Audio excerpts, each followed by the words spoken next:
Cusco, Machu Picchu, Pisac, Inca era la palabra con la que se designaba al soberano de un vasto imperio, que se extendía desde el sur de Colombia pasando por Ecuador, Perú, Bolivia y Argentina, hasta la región subcentral de Chile.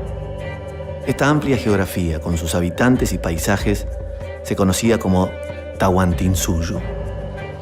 A mediados del siglo XV, Topa Inca Yupanqui, 10º monarca inca, conquista e incorpora el noroeste argentino al Tahuantinsuyo. Construye caminos, postas o tambos, sitios de altura o adoratorios y centros administrativos, denominados huamani, que funcionaban como capitales de provincia. Este valle del río Quimbibil, ubicado en la localidad de Londres, de la provincia de Catamarca, una zona rica en recursos naturales y tierra fértil, resultó de gran interés para los incas. Los grupos que aquí residían eran agricultores y manejaban ciertas habilidades, como la producción metalífera, con particular maestría. En esta zona, en medio de los ríos Quimbibil y Hondo, enmarcado por un bosque de algarrobos, chañares, acacias y talas, los incas instalaron el Xincal de Quimbibil.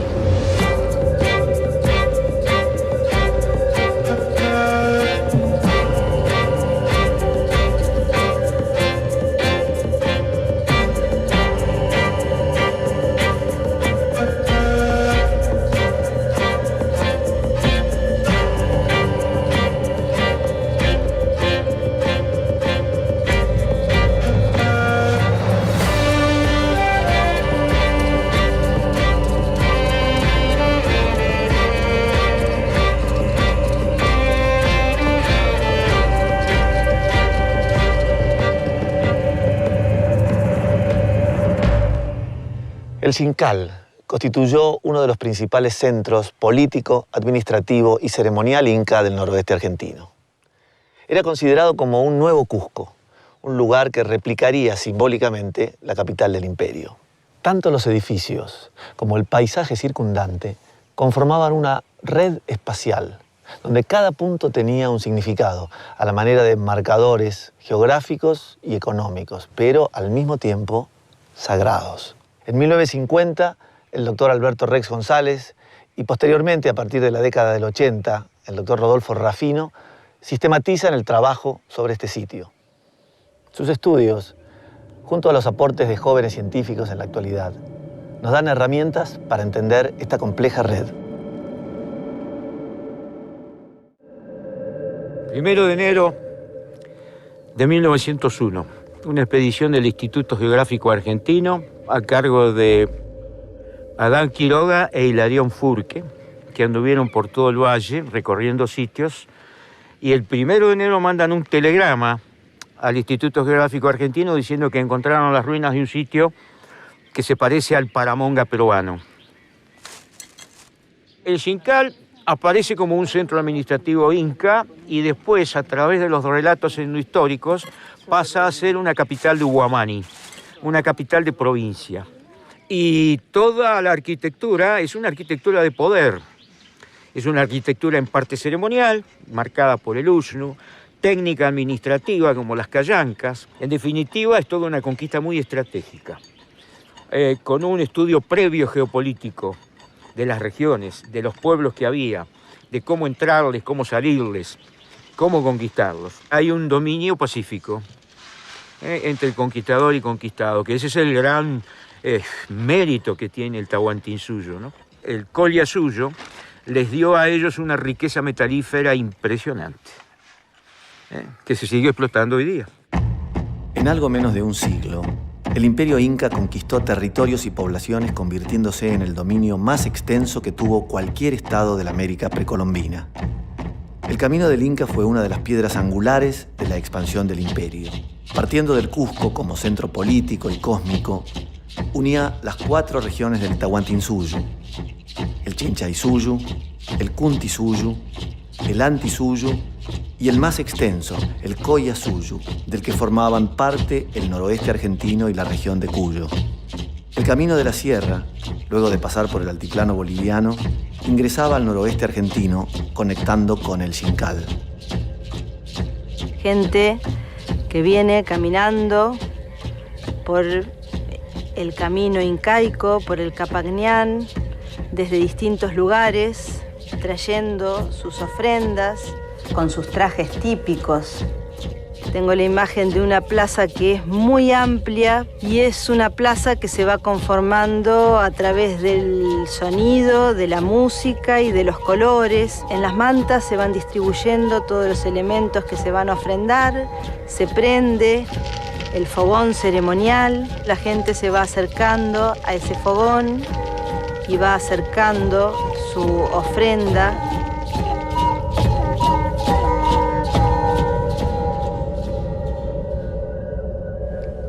La Plaza Inca, conocida como Aucaipata, era un componente urbano de gran significación en lo que se conoce como la arquitectura del poder. En ella se realizaban ceremonias vinculadas a actividades de índole política o religiosa, paradas militares, desfiles o juegos. La interacción social era el eje central de estos eventos que resultaban medulares en la ideología del incario. Un sitio ruidoso debe haber sido, seguramente, poblado por músicos con el erque, seguramente. En el Usnu, el Inca mirando hacia los puntos cardinales, tanto para ver la salida como la puesta del sol. Ubicado en el centro de la Plaza Inca, el Usnu es una de las estructuras más emblemáticas del Tahuantinsuyo. Consistía en una plataforma ceremonial que funcionaba a la manera de un escenario, en el que se realizaban rituales relacionados con la fertilidad de la tierra. Desde este asiento de piedra o tillana, los gobernantes y los sacerdotes llevaban adelante diferentes actividades oficiales. Impartían justicia a la manera de un tribunal y presidían desfiles militares. Este era un sitio de privilegio para observar las festividades que se realizaban aquí, en la Plaza del Xincal.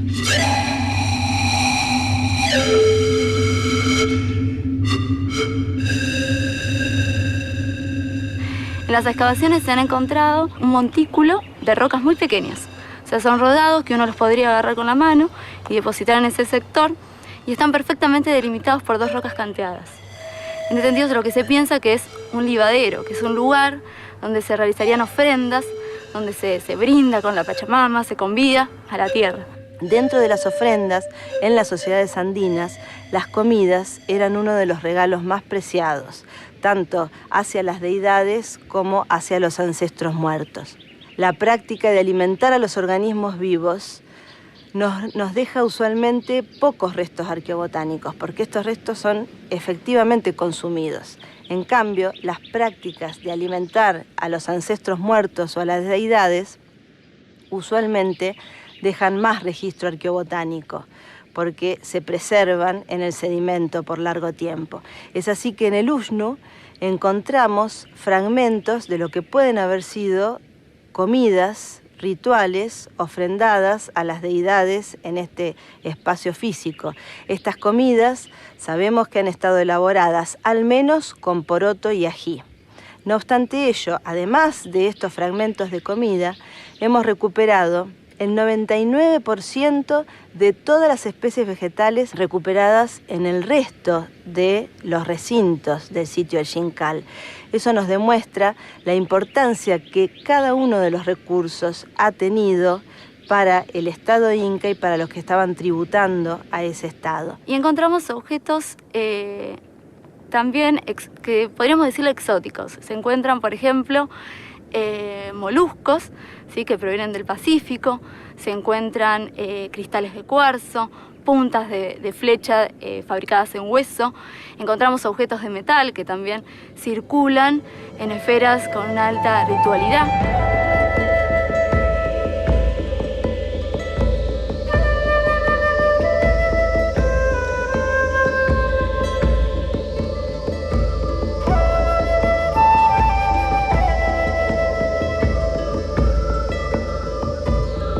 Las callancas eran, en palabras de los cronistas del siglo XVII, grandes galpones de piedra tallada, posiblemente con techos de paja, estructura de madera y barro batido, en donde se realizaban diversas actividades como fiestas y regocijos, durante los tiempos de lluvia, cuando no se podía permanecer en la plaza inca. El resto del año, en estos espacios se tomaban decisiones de carácter político o administrativo, como por ejemplo los turnos de trabajo que tributaban las comunidades que eran incorporadas al Tahuantinsuyo. Lo que yo veo en una callanca es cerámica que está siendo utilizada para contener, para servir, se está haciendo, se está fabricando. Tengo restos de pigmentos, tengo restos de arcillas, restos de piedras para pulir. Veo cerámica que viene desde el Cusco a cerámica que viene de Santiago del Estero. Es un espacio donde la gente está compartiendo, no solamente con la gente de los mismos grupos locales, sino también grupos más lejanos. Las culturas preexistentes antes de la llegada del Inca las tenemos de una antigüedad desde 600 años antes de Cristo para acá. En 1470 más o menos llegan los incas y ahí tenemos un cambio rotundo en lo que es la cerámica. Y aparecen 3 elementos típicos con esta llegada del Inca. Los aríbalos para contener chicha, los platos donde se servían las comidas y las ollas para cocinar. La gente local del lugar empiezan a imitar esta cerámica incaica. O sea, vos tenés cerámica cusqueña que le llamamos, que es cerámica importada, de una calidad excepcional, y cerámica que imita a la cerámica incaica. Pero la cerámica que aparece en ese momento también cambia su forma y cambia su decoración. La cerámica Belén tiene una característica que se llama tripartita, tiene una base, un cuerpo y un borde, digamos un cuello y un borde muy marcado, una tripartición muy marcada, que se va perdiendo a la llegada del Inca, ¿sí? Y van cambiando los colores, van cambiando los pulidos, van cambiando las decoraciones. Si bien siempre las funciones de contener chicha o de servir en platos, la cerámica que encontramos en espacios domésticos no son las mismas que podemos encontrar en el ushnu, ¿sí? La cerámica que encontramos en el ushnu es de una calidad excepcional, es cerámica importada, es cerámica que está siendo exhibida, que está siendo mostrada, que está siendo admirada, donde se contienen todo lo que va a ser ofrendado a la Madre Tierra.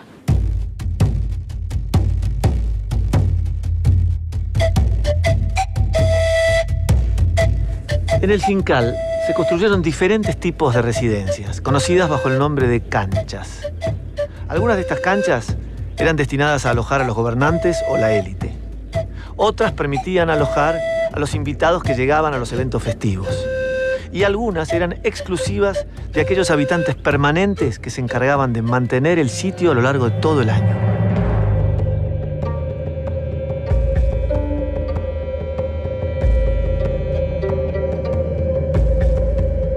Aquí nos encontramos en la residencia del curaca, o jefe local. El Inca delegaba en él las decisiones políticas acerca del tributo y la distribución de las riquezas en la región. Dirigía también las festividades y ceremonias del Jincal, pudiendo oficiar como sacerdote. Restos de vasijas de excelente calidad, provenientes de otras regiones, permiten suponer que el curaca no era oriundo del lugar, sino un aliado trasladado por los incas. Instalar un curaca proveniente de tierras lejanas era una práctica muy común en el Tahuantinsuyo, como forma de premiar a los pueblos súbditos más fieles.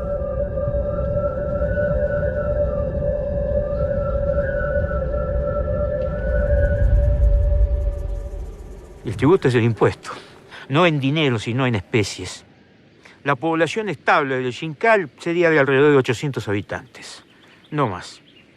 Y la población que estaba circulando por la región eran miles.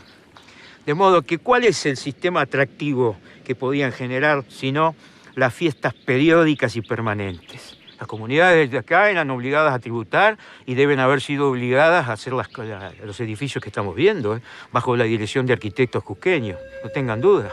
Todo hacia el Cusco, todo el drenaje hacia el Cusco. La práctica ritual se ve materializada en la apropiación de distintos elementos del paisaje.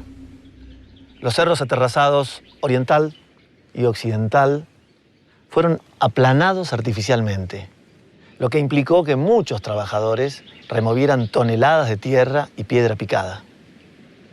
En ambos cerros se construyeron escaleras de cientos de peldaños para acceder a lo alto. El cerro aterrazado occidental es el que presenta un mayor número de elementos sagrados. En la base, unos pequeños andenes de cultivo para propósitos especiales. Y en la cima, varias rocas huacas alineadas y oquedades, que pudieron ser marcadores espaciales con alguna finalidad astronómica. Dos personas en la actividad de molienda, una que es la que muele, otra que es la que va acercando todos los granos que saltan del mortero y los vuelven a poner en el mortero. Se turnan en la molienda porque las manos de moler son muy pesadas. Las mujeres, en silencio, se van turnando para moler el maíz.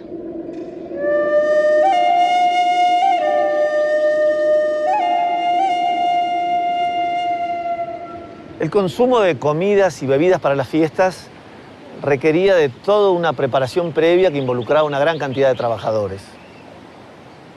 Numerosos morteros como estos son los vestigios ancestrales de aquellas antiguas prácticas.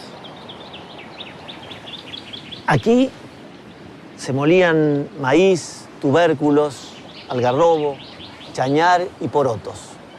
En los alrededores también se cocinaban alimentos y se producía chicha. En las inmediaciones de estos morteros múltiples se han encontrado silbatos, boquillas de instrumentos musicales y contrapesos para hilar. Estos hallazgos permiten pensar a los arqueólogos que el tributo de trabajo de molienda se alternaba con actividades de tipo más personal, como el hilado y la ejecución de música. Los elementos de la naturaleza tenían vida propia. El sol, la luna, el río, la tierra, la Pachamama. Entonces uno convivía con esos seres, eran uno más. Siempre se busca mantener un equilibrio y una conexión. A pocos kilómetros al sur del Xincal, encontramos una estructura arqueológica conocida como Piedra Raja. Aquí es posible observar la relación armónica que existía en el mundo inca entre lo sagrado y lo profano. Una gran roca fue cortada y pulida manualmente, en la búsqueda de encauzar el agua dándole la forma de un canal de riego. Pero no era necesaria una estructura de esta magnitud solo para conducir el agua hacia los campos de cultivo. Con seguridad, le otorgaron también una función ritual. En este sentido, se puede pensar que aquellas personas que se dirigían hacia el Xincal se purificaban aquí a través del agua, una entidad considerada muy poderosa.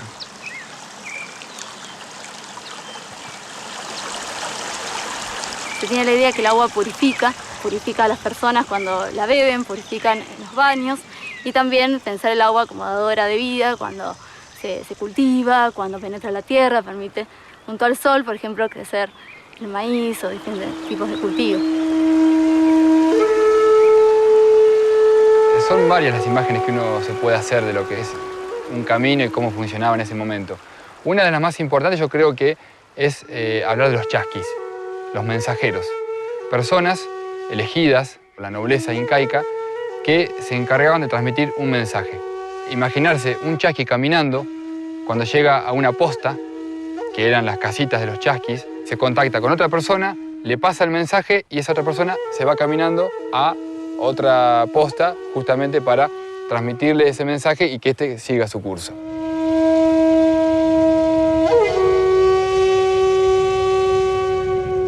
A través del Camino del Inca llegamos a Los Colorados, un centro de producción agrícola directamente vinculado al Xincal. Si bien este sitio existía previamente a la llegada del Imperio Inca, dado que las comunidades autóctonas eran expertas agricultoras, los incas lo extendieron ampliamente a través de terrazas y andenes de cultivo. Los productos que aquí se cosechaban eran conducidos a los almacenes colcas del Xincal. Una parte de la producción agrícola era destinada al consumo en los momentos de grandes reuniones y la otra se redistribuía a lo largo de toda la región.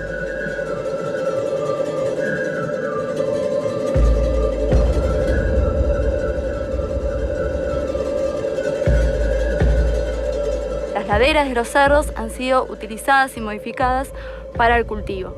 Encontramos andenes, son estructuras para sectores de cultivo. Lo que se hace es, se va despedrando la ladera y se van creando muros verticales que delimitan sectores de cultivo, una especie de escalinata delimitada por estos muros. Justamente lo que hacen los muros es contener la tierra fértil de estas laderas y mantener la humedad, que junto con la cercanía del agua hace que sea un lugar muy bueno para el cultivo. Otra forma de cultivar es en canchones, que ya son lugares despedrados, mucho más amplios, delimitados también por muros, pero en una superficie más llana, más extensa.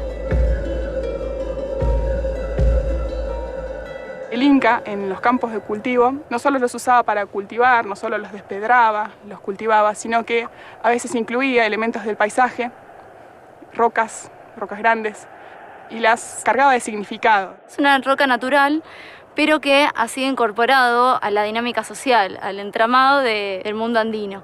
Y además se la considera como una roca huaca, en la que se rememora constantemente los antepasados.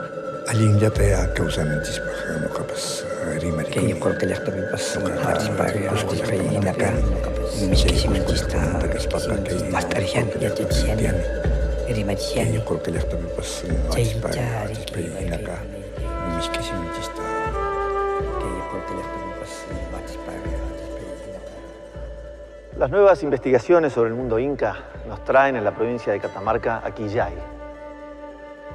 En este sitio se han encontrado 30 hornos de fundición de minerales. Estas estructuras complejas nos pueden dar indicios de por qué los incas se expandieron hacia la tierra del sur andino.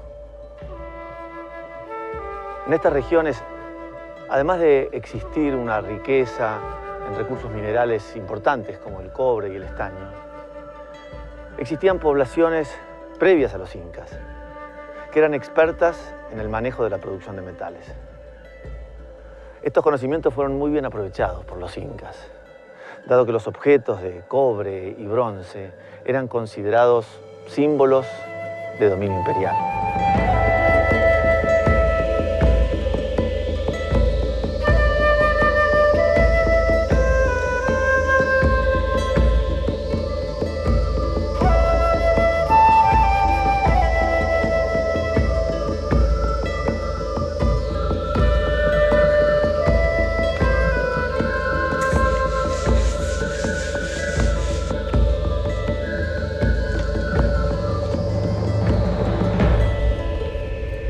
Los hornos tienen una forma que son realmente novedosos porque no se encuentran en otros sitios, ni para el momento incaico ni para los momentos previos. Son estructuras que tienen forma tubular. Tenemos una cámara superior o una cámara inferior que están conectados por una serie de conductos. Hasta el momento nosotros estamos pensando que posiblemente se incorporaría todo lo que es la carga, que incluye el combustible, el mineral, el fundente, por la cámara superior, y que el metal obtenido se podría recolectar por la cámara inferior. Existe evidencia de que la producción metalúrgica es muy profunda en el tiempo y eso va generando una especialización de las poblaciones hasta convertirse en verdaderos expertos, al menos del manejo de lo que era el bronce y el cobre. Los incas, cuando llegan a esta región, encuentran eso, les resulta sumamente interesante, se apropian de los conocimientos de la gente que vivía acá, los pusieron a trabajar para el Tahuantinsuyo. Quizás lo que tengamos en Quillay sea las primeras partes de la fundición de cobre, y ese cobre, quizás en lingotes y demás, iba a otros centros especializados donde se producían los objetos terminados.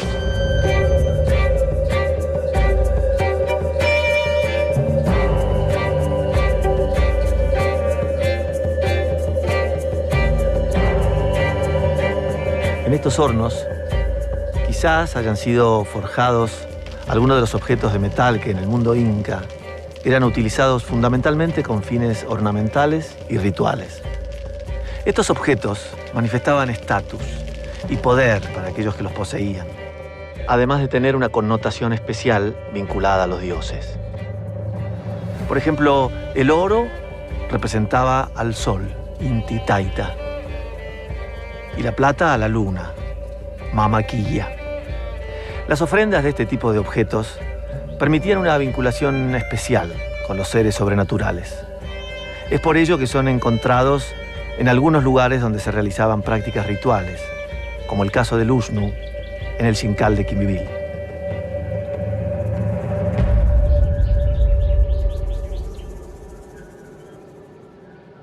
A través de caminos que la gente transitaba permanentemente, Quillay, Los Colorados y el Xincal, junto a otros sitios del noroeste argentino, conformaban una red entrelazada a núcleos urbanos ubicados en puntos distantes del Tahuantinsuyo. Nuestra identidad es el fruto de tradiciones compartidas desde diferentes regiones de América del Sur. Tradiciones que circularon por el camino del Inca, por las venas de la Pachamama. Desde Colombia, Perú, Bolivia y Chile llegaron hasta el noroeste argentino y la región de Cuyo. Así como las rocas Huaca representaban para los incas una entidad viva que les permitía dialogar con el pasado, los investigadores buscan proyectar a través de ruinas y vestigios arqueológicos la vida de los que vivieron hace siglos. Los trabajos de investigación y puesta en valor del Xincal recuperan nuestro pasado de culturas y pueblos preexistentes, que si bien parecen lejanos en el tiempo, recorrieron un camino que construyó nuestro presente.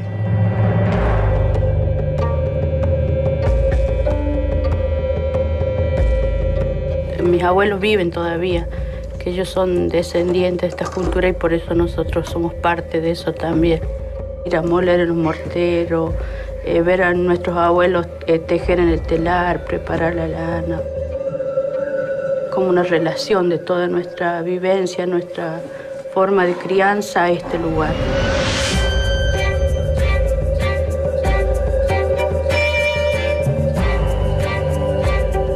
Trabajando de la tierra, sacando frutos silvestres también y consumiendo también cosas que han consumido ellos, las tradiciones de ellos, que todavía algunos lo seguimos haciendo. También con la cocina, con el fogón, con la conchana que se dice en el piso, cocinando con leña, bueno, todas esas cosas que es fuerte para nosotros, que no queremos perder esa costumbre, ¿no?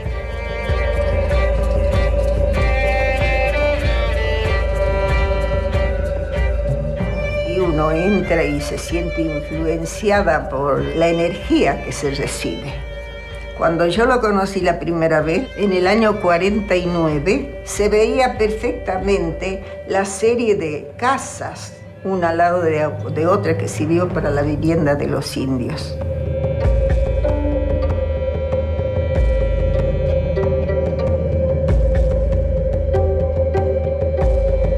Estrujaré tus noches, Mamaquilla, y tus días, Inti, a 5 siglos. Golpean en mis venas los puños de mi tierra, los gritos de las razas, el canto de montaña, el viento de los tiempos, el vértigo de antaño, de ir sobre la huella del indio, desandando.